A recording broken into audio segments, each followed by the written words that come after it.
Et pour ce grand entretien, nous retrouvons donc Patrick Legras, le président de la coordination rurale des Hauts-de-France. Bonjour et merci d'être avec nous ce matin. Est-ce que vous nous entendez bien ?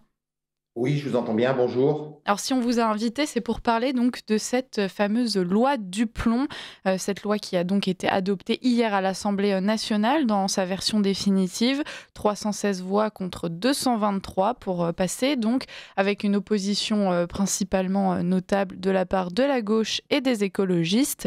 On aimerait avoir votre avis sur cette loi, donc Patrick Legras, loi qui visait à lever les contraintes à l'exercice du métier d'agriculteur, et sous ce nom-là, on pourrait presque s'en réjouir. Quand on creuse un petit peu, c'est bien plus compliqué que ça, mais voilà. Commençons par vous demander votre avis de façon assez générale sur cette loi du plomb qui est passée, et ensuite on va essayer de la décortiquer ensemble. Non, déjà, la première chose, elle est passée à l'Assemblée nationale. Elle doit passer après au Conseil constitutionnel. Et là, on sait que le Conseil constitutionnel, pour en avoir parlé avec Madame Pannier-Runacher il y a une quinzaine de jours, c'est beaucoup moins sûr qu'il accepte la loi de la manière dont elle est validée aujourd'hui. Ça, je voulais relativiser. Mm. Et il faut savoir que cette loi, ça fait un peu plus d'un an qu'on en parle. Moi-même, j'ai été la défendre auprès des sénateurs du Sénat et donc de Monsieur Duplon. C'est pas ça qui va changer le monde agricole, hein. Il faut être clair, c'est des avancées, c'est une orientation, mais ce n'est en aucun cas ce qui va régler les problèmes du Mercosur, qui va régler les problèmes des des nouveaux volumes d'importation de l'Ukraine qui avaient été définis l'année dernière, qui viennent d'être revus en très forte hausse. C'est pas ce qui va faire mieux vendre nos céréales, c'est pas ce qui va régler les problèmes phytosanitaires importants, puisqu'on a une perte importante de produits phytosanitaires qui nous. J'ai vu que sur BFM, ils avaient parlé de l'effondrement de nos ventes de farine. C'est normal qu'on ait un effondrement des ventes de farine. À partir du moment où on a un développement de l'ergot et de la carite, qui sont des maladies mortelles pour l'homme, qui se développent à cause d'un manque de traitement et d'utilisation ou de possible utilisation des produits phytosanitaires les années à forte pression. Donc, entre guillemets, on redonne au niveau de l'agriculture le même niveau de défense ou de priorité que l'environnement ou l'écologie, mais on est loin d'être sorti des problèmes agricoles récurrents depuis 2 ans. Oui, alors par ailleurs, cette loi, elle va profiter aux grosses exploitations agricoles. En revanche, quand on creuse un petit peu, pour les exploitations plus modestes ou celles qui ont choisi un mode de production qui justement, tente de se démarquer, et de refuser donc cette culture, intensive, là, c'est beaucoup plus, compliqué, et on a même des filières entières qui risquent, d'être touchées par cette nouvelle loi. Par exemple, la filière, de l'apiculture, donc avec un fort impact sur les pollinisations, des essaims qui vont être touchés par ces nouveaux produits qui ont été à nouveau autorisés et qui vont être utilisés en masse. Parce que donc cette loi, par exemple, elle prévoit la réintroduction de néonicotinoïdes. Et donc ce sont des produits qui permettent de traiter tout un tas d'insectes. Mais en revanche, il y a des impacts évidemment sur la santé, et forcément, ça touche aussi des insectes qui, eux, sont bons pour l'agriculture, en tout cas pour certaines exploitations, et qui même sont le cœur de ces exploitations, en l'occurrence pour l'apiculture. Alors, on va être clair sur ce dossier-là. J'ai moi-même rencontré les établissements Michaud, qui sont des très gros producteurs et importateurs de miel. Il faut savoir que le problème sur le néocotinoïde, c'est pas des néocotinoïdes, sur un néocotinoïde indispensable pour, entre autres, la noisette et la betterave. Euh, L'importateur de miel a été précis. Ce discours qui est proche d'un certain nombre de personnes, pour eux, n'a aucune incidence sur l'apiculture. Alors, je vous donne les éléments, puisqu'ils sont quand même fort concernés, puisque Mmh. eux-mêmes reconnaissent que sur certains pays où les néocotinoïdes, je dis bien les néocotinoïdes, sont autorisés, c'est souvent des productions, des endroits où la production de miel est importante. Donc ça, c'est une parenthèse, mais c'est une, c'est un combat d'idéologues d'un côté comme de l'autre, où le fait d'avoir supprimé ces produits en 2016 et de les réintroduire pose problème plus idéologique que technique. Ça, c'est le premier point. Après, vous dites que ça avantage les grandes exploitations, il faut me dire lesquelles, parce que la loi, aussi bien qui parle de plus de jeunes qui vont aller vers l'agriculture, qui pose la défense d'une agriculture plus souveraine, ça profite à tout le monde. Et ça, là, on rentre dans une approche politique plus que technique. En ce qui concerne aujourd'hui cette loi, les fondements importants, comme je vous dis, c'est de remettre la souveraineté alimentaire au centre de l'agriculture française et au centre du débat. C'est vrai que pour certains partis politiques, c'est une marche arrière par rapport à ce qui avait été voté il y a quelques années, mais ce n'est pas parce que quelque chose est mauvais qu'il faut le garder, même si c'est une avancée pour une petite caste d'idéologues. Donc aujourd'hui, le Sénat a reçu l'ensemble des agriculteurs, l'ensemble des syndicats. Il y a eu des compromis, il y a des choses qui pour nous, coordination rurale, ne nous suffisent pas. Il y a des choses qui pour nous ne sont pas assez précises parce que on la trouve un peu froide, mais c'est le but aujourd'hui des politiques comment dire, de proposer une loi qui va dans le sens de la majorité ou d'une très grande majorité d'agriculteurs. Donc le reste, évidemment, c'est des conflits de personnes, c'est des conflits d'idées, mais la démarche, en aucun cas, elle nuit à l'agriculture française en général, qui, je vous le répète, l'agriculture française est quand même le modèle planétaire de la diversité et de la qualité agricole. Mmh. Alors justement, quand je dis que c'est une loi qui vise à favoriser, en grande partie les grosses exploitations, par exemple, on a, donc, le seuil qui déclenche, des, études sur les élevages intensifs a été, relevé. Donc ça permet justement le développement, un peu plus souple de ces élevages, intensifs, donc de ces grosses exploitations. Alors on sait d'ailleurs tous les soucis qui peuvent se cacher derrière ce type d'élevage et surtout, ça confirme la volonté de la France de s'inscrire dans un marché qui devient international et donc au détriment de ces petites exploitations qui, elles, se concentrent sur une production qui a une portée plutôt nationale.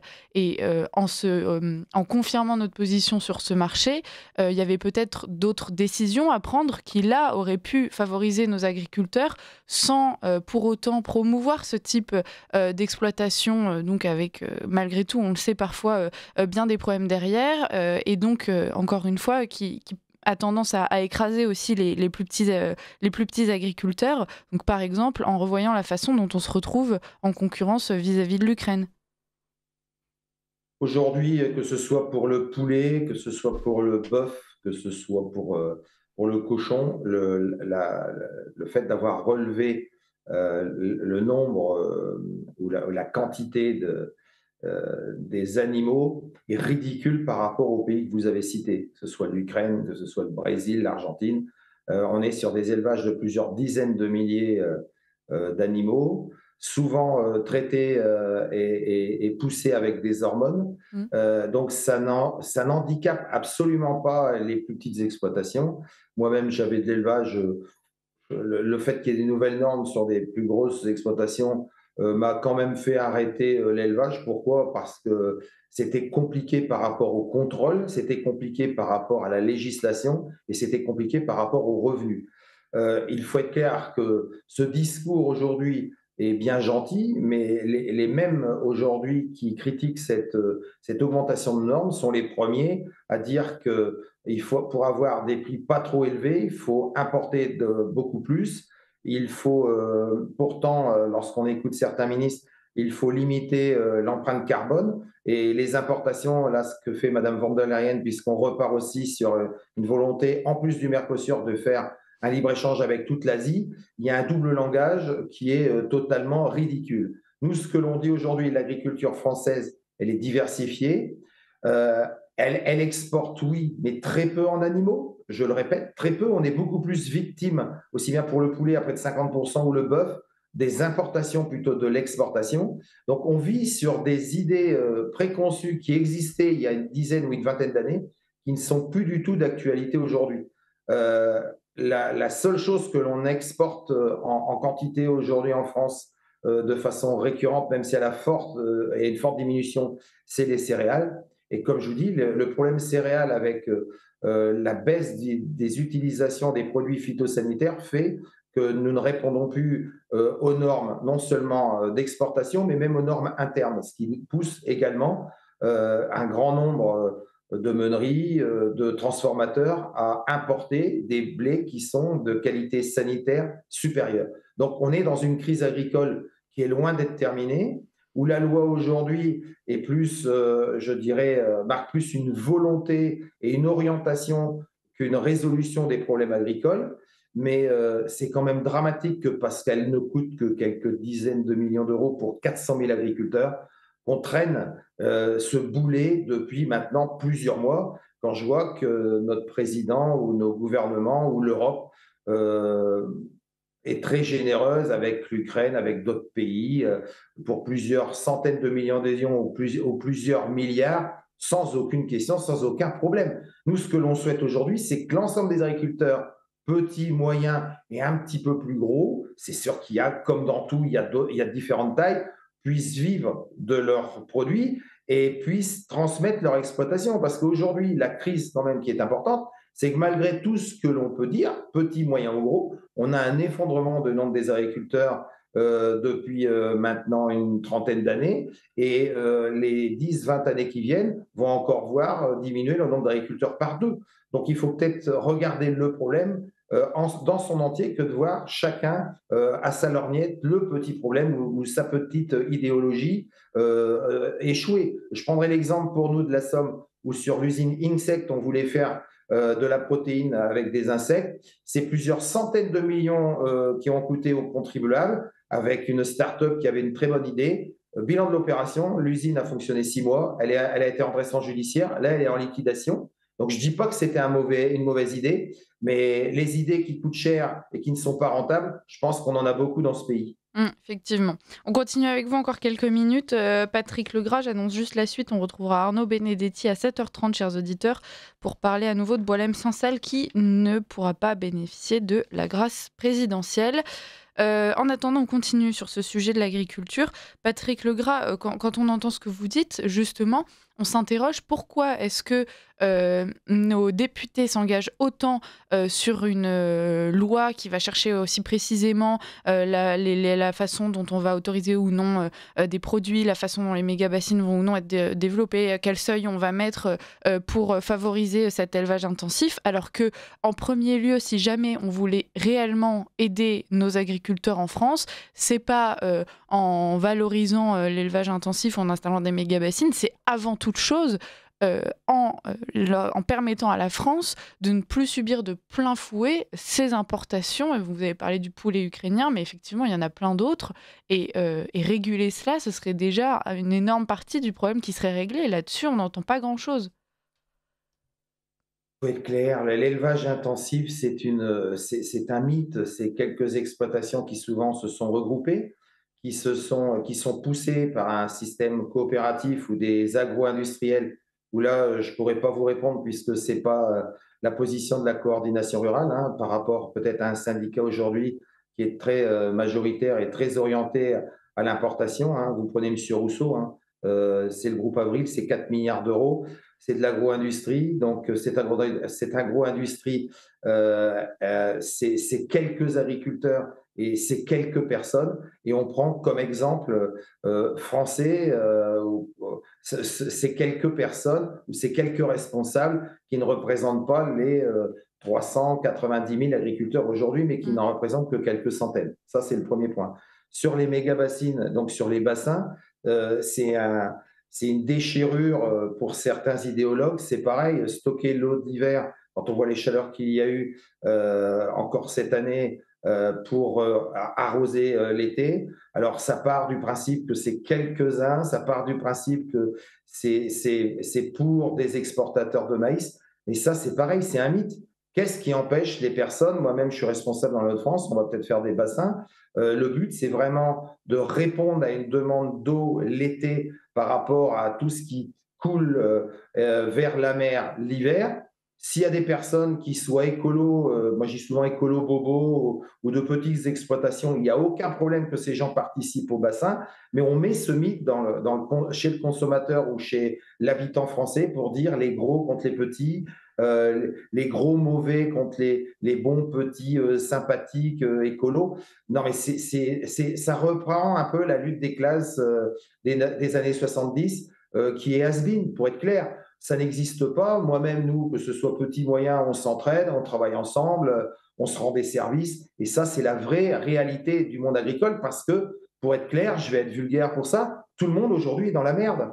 C'est-à-dire tous les agriculteurs aujourd'hui sont au prix mondial avec des problèmes de budget, avec des problèmes de rentabilité. Et il y en a que quelques-uns au niveau des hémicycles qui pensent encore qu'on est en train de se battre ou quelques ONG financées par quelques caïds d'autres pays qui pensent qu'on est encore dans la lutte des classes au niveau agricole. Je peux vous dire qu'on est tous dans le même sens, à part quelques ONG, je vous répète, ce pas des agriculteurs. Ceux qui racontent, je ne vais pas dire ces bêtises, je ne vais pas les vexer, mais ce petit combat d'arrière-garde, c'est pas, pour la grande partie, ce n'est pas des agriculteurs. Alors après, on peut tous avoir nos convictions, hein, c'est comme en politique, mais nous, on est plutôt le but de la coordination rurale, c'est de regarder les propositions et que ces propositions, en fait, comment dire, puissent résoudre les problèmes de la très grande majorité des agriculteurs. Et la loi du plomb, même si elle va dans ce sens, elle est encore loin de résoudre l'ensemble des problèmes que l'on va vivre dans les semaines et dans les mois qui viennent.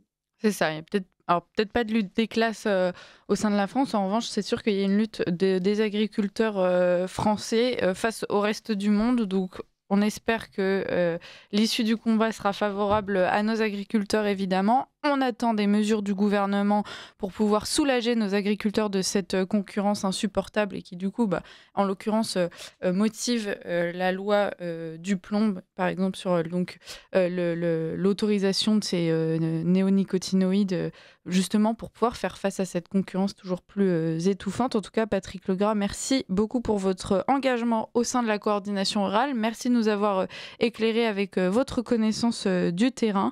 On vous retrouvera très bientôt et on vous souhaite surtout bon courage. On vous remercie, on va aller faire de la moisson. Là. Vous voyez, on ne part pas tous en vacances. Là, on est parti pour 15 jours, Bah un nous bon non 15 plus, on jours, part 3 pas semaines en de moisson. vacances, vous voyez. Donc on est ensemble. Voilà, bah, bon courage aussi. Merci. Merci.